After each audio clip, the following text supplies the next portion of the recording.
Hey everybody, welcome back to Waffles and Wheels. It's been a while since I've done a video, but today is a little bit different. This is on a model kit review, and I wanted to do this one just specifically because there's not really any reviews out there on this kit, and I just wanted to basically do this video if this is a kit that you're interested in to know, what am I getting myself into. It's a very nice subject matter, but I will say, be forewarned.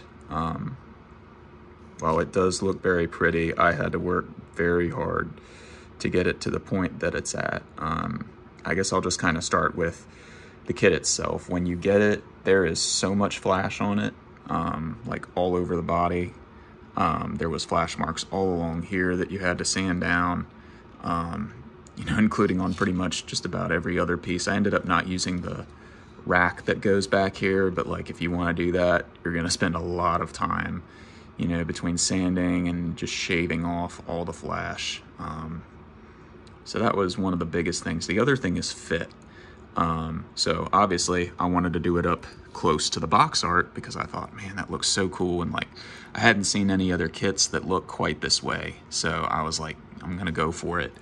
Well, I found out as I was gluing these headers on here to the engine. I did that first before I glued the engine onto the block because that's usually what I do. I paint it all as one unit and go back and do it afterward. Well, when I went to do it this time, I found out that the engine will not fit down in between the wheels and stuff with the headers on, even if you kind of angle it in. And it's because of, I don't know, just like, I guess the way they designed it, because there's not really any way for the headers to line up. There's no pins that they connect to or anything, so you're just kind of guessing. And so what I ended up having to do was break the headers back off, detail the engine, glue that, and then take the headers and come back and glue them afterwards. So I had to press them up into here, and then on these pipes, I had to shave them down to make it fit because it was just so hard to ramrod it in there. The other thing that turned out to be a nightmare was when you did glue the pipes, they were bending way far down, like probably a quarter of an inch below where you see them now. So then I had to, shave off underneath here on the frame and then go ahead and super glue these pipes to there. And then as you can see here, even with these pipes, when you look close, they're not perfect. I could only get 2 of them to line up. I wasn't going to be one of those people who use filler and stuff like that, putty or whatever, but it works, but just know it is not going to be perfect. But at a quick glance, it does look pretty good. I was able to at least, by doing that, cock the exhaust pipes up a little high. I know they're not completely straight, but, it kind of gives that like cartoon sort of vibe where the pipes are up and in the air and like, looks more rev happy that way, I guess you could say. Anyways, that was probably one of the biggest things that I'd say was disappointing about it. The other thing is, no, there are no decals for the gauge cluster or anything like that. This is an old school kit, even though this was a re-release by round 2 in 2016. You will have to hand paint all of that stuff. So it took me a long time to get the dash done.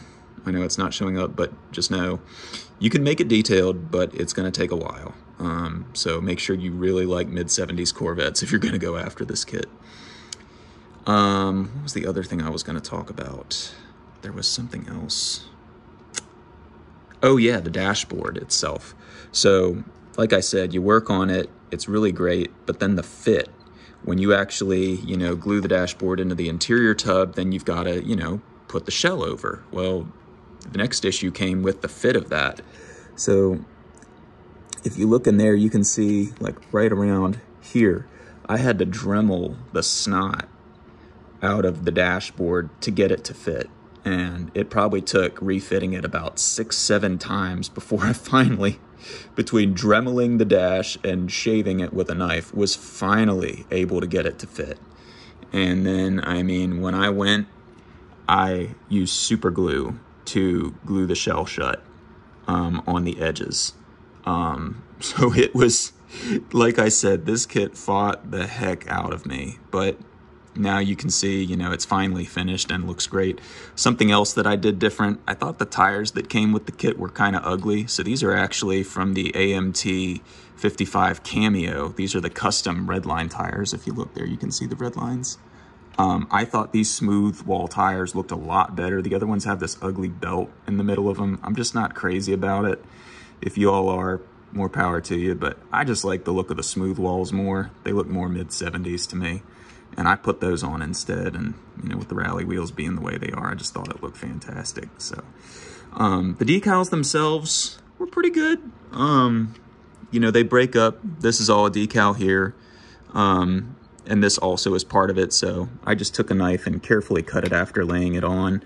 When the decal broke, I went through with just a standard red marker. It matches the paint perfectly, so you can't even tell. And then from here on the side all the way to the end, that is one decal. So I would just be careful with it. It does tend to break up a little bit, but you know, using some fine precision tooling, you can definitely realign everything and make it look good again. As is here. One difference I'll also say is on the box art, it kind of tricked me. You look at the stripes, you can see it better on the side. They look all orange, and that was the look I was going for. But you'll notice there's actually some blue that makes its way back into here. So I guess just be ready for that kind of look. If you were planning on it being all orange, there's going to be a little bit of blue in there. But overall, like I said, it is still an amazing kit. I love it. Really turned out beautiful there. And if you're into it, I would highly recommend it. Thanks for watching. See you next time.